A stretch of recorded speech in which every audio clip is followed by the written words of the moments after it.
People are lined up for hours to try this matcha. Let me tell you why. And if you are looking for more food recommendations from New York City and all over the world, make sure you're subbed so you don't miss one bite. Videos coming soon from Japan, Korea, Miami, and so much more.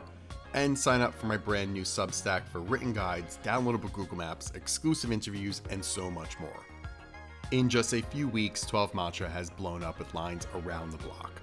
I needed to see what was up, but I'm a matcha novice, so I went with the matcha queen herself, Remy Veggiekins, on a day they were closed. They are still technically in soft launch mode to see why people are waiting for hours and uncover the secrets behind the hype.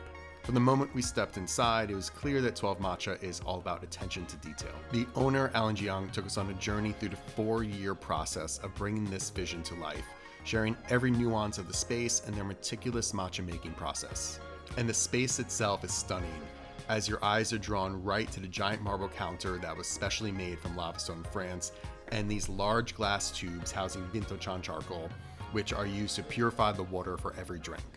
The design aims to evoke organic energy and vitality, drawing inspiration from matcha tea fields and water bubbles.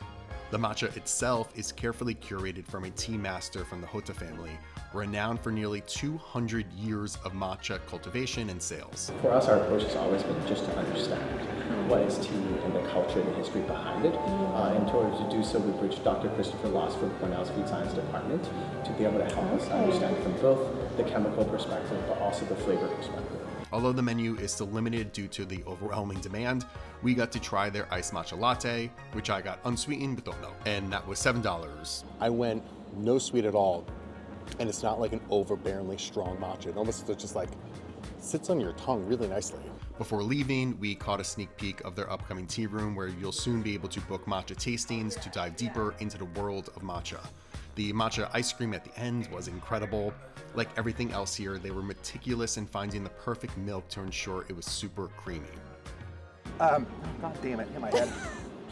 All right, so I'm obviously like a novice when it comes to matcha, but I did think that, like, from my perspective, was one, just in terms of like flavors, I thought like it was just like really nice and mild and not overly strong, and almost had like, sat in my tongue nicely, which was fun.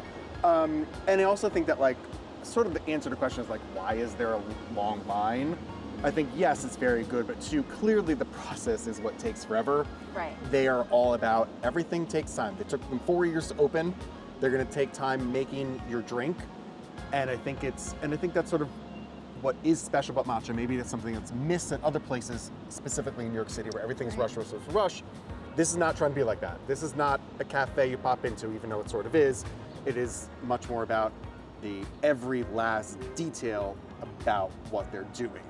So the whole experience. Yeah, because listen, I don't ever want to wait the line. So I'm happy that he explains it in thorough detail. Right. Why there's probably a line here every single day. And while they're still working on things, they're in soft open, it kind of makes sense. But you are the expert. What did you think? I think it makes a lot of sense why there's a line.